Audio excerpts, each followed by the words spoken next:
नमस्कार. नमस्कार. आपल्या सगळ्यांचं स्वागत आहे. आयकॉन स्टील प्रस्तुत बिल्ड आयकॉन या उपक्रमामध्ये. आज आम्ही आलोत नाशिकमध्ये आणि माझ्यासोबत आहेत इंजिनिअर पंकज रखिबे सर.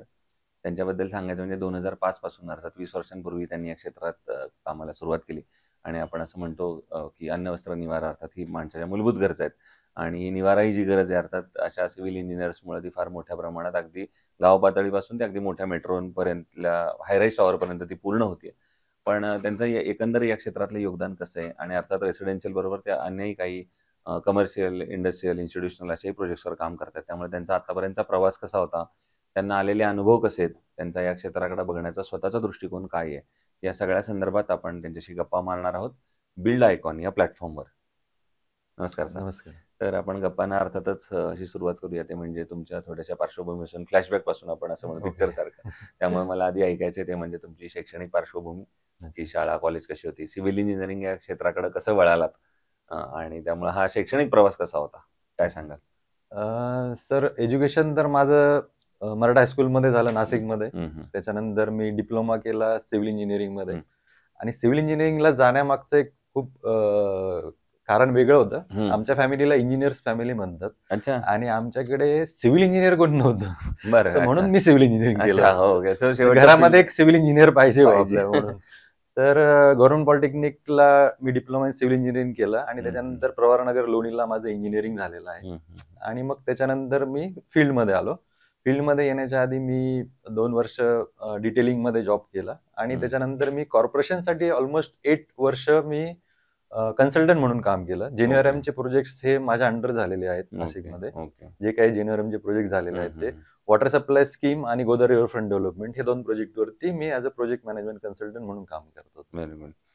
मग त्यातला परत महत्त्वाचा प्रश्न म्हणजे हे तर झालं पहिली सर्व्हिस प्रॅक्टिस हं, आणि आपण जेव्हा स्वतः वैयक्तिक कन्सल्टन्सी सुरू केली, हं. तेव्हा हा जो पहिला प्रकल्प केला, तर तेव्हाची काय आठवण? तेव्हा काही काम करताना दडपण आलं, जबाबदारी वाटली, काही चुका झाल्या? अ, असं काही दडपण वगैरे काही आलं नाही, कारण मी ऑलरेडी कॉर्पोरेशनसाठी ॲज अ कन्सल्टंट म्हणून काम केलं. त्यावेळेला बिल्डिंग कन्स्ट्रक्शन हा हं, त्याच्यामध्ये काही पार्ट होता. ब्रिज होतं. तर त्याच्यामुळे कन्स्ट्रक्शनचा अनुभव होता, पण तो ॲज अ पी-एम-सी होता, की हं, लोकांना ऑर्डर्स हं. देणं आहे. आणि हं. जेव्हा स्वतःचं काम करत होतो, त्यावेळेला हां. होतं, की आपलं काम करायचं आहे आणि आपल्यासाठी करून घ्यायचं म्हणूनच, आहे ते काम. म्हणूनच. हं. तर तो आधीचा जो 8 वर्षाचा अनुभव होता, त्यामुळे एवढा काही खूप फरक नाही पडला मला काम करत असताना. पण it was very little bit tough to work with the unskilled labour and all this things. Okay, okay. मग आता तुम्ही लेबरचा विषय काढलाच आहे, तर त्याच मुद्द्यावरून आपण सुरुवात करूया. ते म्हणजे या क्षेत्रामध्ये अकुशल कामगार, अप्रशिक्षित कामगारांचं प्रमाण आहे आणि मग त्यांना सगळ्यांची मॅनेजमेंट तुम्ही म्हटलं तसं ऑर्डर सोडणे हे काम आहे प्रोजेक्ट मॅनेजमेंट कन्सल्टंटचं. पण मग लेबरच्या बाबतीत पण तेच खरं ठरतं का त्यांना काही वेगळी ट्रिक आहे? नाही, त्यांच्यासाठी ऑब्व्हियसली वेगळी ट्रिक आहे. अ, हं. आमचं नेहमी बाकीच्या फील्डमधल्या लोकांशी हे होतं, की तुम्ही सगळे स्किल लोकांशी डील करतात आणि आमचं फील्ड असं आहे, की आम्ही सगळ्या प्रकारच्या अनस्किल्ड लोकांबरोबर आम्ही डील करतो. बरोबर. तर अनस्किल्ड लोकांबरोबर डील करत असताना नेहमी लक्षात ठेवलं पाहिजे, की कधी-कधी त्यांच्या ठिकाणी जाऊन त्यांचा विचार करून त्यांच्यासारखं पण आपण त्यांच्यामधले आहोत आपण असं. बरोबर. असं म्हणून त्यांच्याशी बोललं, वागलं, की हं. ते बरोबर आपल्या पद्धतीने काम करायला सुरुवात करतात. हं, हं. आणि वेळोवेळी असं प्रत्येक वेळेला नाही, पण मध्ये-मध्ये हे पण दाखवलं पाहिजे, की तुम्ही माझ्यासाठी काम करतात. अच्छा. असं तुम्ही वागलात, तर की मग ते तर ते ईझी होऊन जातं पूर्ण ओके. काम. दुसरं रेसिडेन्शियलमध्ये आपण काम करतोय, तर येस. बऱ्याचदा काही प्रोजेक्ट्समध्ये तुम्हाला असा अनुभव आला असेल, की कस्टमरचं असं म्हणणं असतं, की आमचं एवढंच बजेट आहे. Yes, yes. आता एवढं 50,00,000तच हे सगळं पूर्ण करून द्या हां. किंवा पहिल्यांदा एक वेगळं बजेट असतं, नंतर ते नंतर बजेट बदलत जातं, असाही अनुभव येतो. Yes, yes. तर मग अशा वेळेला क्वालिटीला कुठेही धक्का न लावता क्वालिटी आणि बजेट या दोन्हीचा समतोल मग तुम्ही कसा राखता?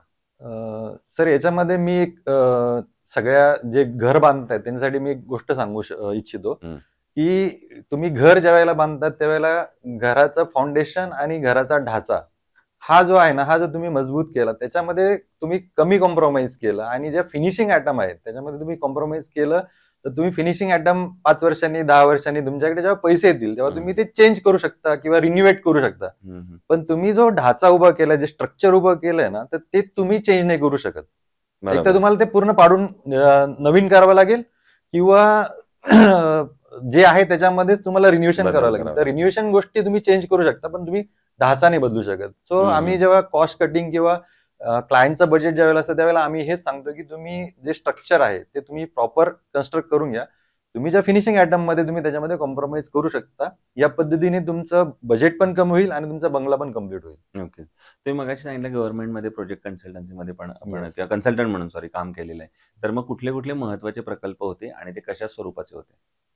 तर 2 महत्त्वाचे प्रोजेक्ट होते. एक होता पूर्ण नाशिकचा पाणी प्रश्न जो होता. हं, हं. मला सांगायला आवडेल की 2052 पर्यंत नाशिकला पिण्याच्या पाण्याचा कुठलाही प्रॉब्लेम होणार नाही अशी तरतूद जेनेरम अंतर्गत आपण करून ठेवलेली आहे. वाह! आज नाशिकमध्ये जो विल्लोळीला जो वॉटर ट्रीटमेंट प्लांट झाला, हा जेनेरम अंतर्गतच झालेला आहे. बऱ्याचशा टाक्या ज्या होत्या त्यांचे लोकेशन सगळे त्या प्रोजेक्टमध्ये डिसाइडेड आहेत, की ज्याच्याने तुमचं वॉटर सप्लाय सिस्टीम जी आहे, ती व्यवस्थित प्रकारे पूर्ण शहराला पाणी पुरवठा करेल या पद्धतीने ते टाक्यांचे लोकेशन फायनल झालेलं आहे. तर नाशिककरांसाठी ही आनंदाची गोष्ट आहे, की 2052 पर्यंत तुम्हाला पाण्याचा कुठलाही प्रॉब्लेम होणार नाही अशी काळजी येणार तरतूद नाही. करून ठेवलेली आहे. क्या बात है! मग आता तुम्ही या मूलभूत नाशिकच्या संबंधितला जो प्रश्न सांगितला, की पाण्याचा प्रश्न तर सुटलाय 52 पर्यंतचा. येस. पण मग आता येणाऱ्या 15-20 वर्षामध्ये प्रशासनानं कुठल्या क्षेत्रांवर काम केलं पाहिजे? एक इंजिनिअर म्हणून तुम्हाला काय वाटतं? सर जसं आहे, की आता लोकांची गेन कॅपॅसिटी पण जास्त झालेली आहे. सगळ्यांकडे गाड्या आलेल्या आहेत. तर सगळ्यात मोठा जो प्रॉब्लेम आहे तो आहे ट्रॅफिकचा. हं. तर आता ज्या पद्धतीने नाशिकची डेव्हलपमेंट होते आहे, तर नाशिकला एक बिग्गर आउटर रिंग रोडची खूप मोठी गरज आहे. बरोबर. आत्ताची जी सिच्युएशन आहे, आत्ता जर तुम्ही लँड ॲक्विजिशन करून आणि तो जर रिंग रोड कंप्लीट केला, तर हा फ्युचरच्या 50 वर्षांसाठी तो कामात येणार आहे. बरोबर. तर आत्ताची सिच्युएशन आणि नंतरची सिच्युएशन याचा जर विचार केला, तर तुम्हाला पुढच्या 50 वर्षाचं भविष्य बघून तुम्हाला तो करावा लागणार आहे. हं, हं. नॉट ओन्ली 2 लेन और 3 lane. It's I think 8 lane, 10 lane ring road is to be done for Nashik. नक्कीच. पण मग तो रिंग रोड करण्यासाठी तुम्हाला काय वाटतं प्रशासनानं काय पावलं उचलली पाहिजेत? कसा असेल तो dream ring road? Dream ring road sir असा आहे, की आत्तापासूनच तुम्ही जमीन अधिग्रहण करणं आणि ज्या पद्धतीने जमिनीच्या किमती वाढतायत. तर फ्युचरमध्ये जेव्हा हा रोड करायचा असेल त्यावेळेला डेव्हलपमेंट पण झालेली राहील, जागा मिळणार नाही, लँड हं. ॲक्विजिशनचे प्रॉब्लेम होतील. हं, हं. तर आत्ताच्या स्थितीलाच पुढच्या 50 वर्षाचं फ्युचर प्लॅनिंग हे करून बघून तर आत्तापासूनच तुम्ही लँड ॲक्विजिशन चालू केलं आणि आत्तापासूनच त्या रिंग रोडसाठीचं काम चालू केलं. तर बाहेरच्या सिटीजमधनं किंवा बाहेरच्या गावावरनं येणाऱ्या गाड्या ज्या असतील त्या शहरात येणारच नाही. तर त्या बरोबर. जर शहरात नाही आल्या तर ऑटोमॅटिकली शहरामधले जे ट्रॅफिक आहे ते तुमचं सिस्टमॅटिक चालू राहील. वाह! दुसरं कन्स्ट्रक्शनमध्ये जेव्हा स्टील निवडायची वेळ येते, तेव्हा तुम्ही काय पॅरामीटर्स जनरली बघता?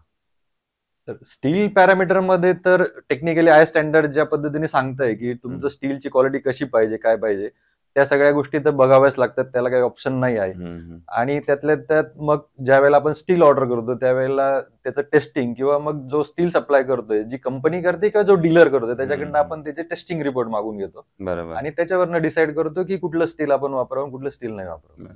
मग आयकॉन स्टील कधी वापरण्याचा अनुभव किंवा वापरलाय वगैरे? आतापर्यंत मी 2 प्रोजेक्टला आयकॉन स्टील वापरलं आहे. ओके. सप्लायरकडनं आपण त्यांच्याकडनं त्याचे टेस्टिंग रिपोर्ट घेतले होते. जे स्टँडर्ड रिपोर्ट असतात त्याचे हां. जे पॅरामीटर्स आहेत, त्या पॅरामीटर्समध्ये ते स्टील होतं आणि आपल्याला क्लायंटला ते समजून सांगावं लागतं, की हे सगळं पॅरामीटरमध्ये आहे, तर क्लायंट पण त्याला ॲग्री होऊन जातो. बरोबर. तुम्ही रेसिडेन्शियल प्रोजेक्ट्समध्ये किंवा बंगलोमध्ये काम करता तुम्ही म्हटलं त्याप्रमाणे. तर एक असं कुठलं ड्रीम होम असं प्रत्येकाचं अर्थातच. प्रत्येकालाच वाटत असेल माझ्या स्वप्नातलं घर आहे. पण असं काहीतरी वेगळेपणा असलेला एखादा प्रोजेक्ट केलाय का?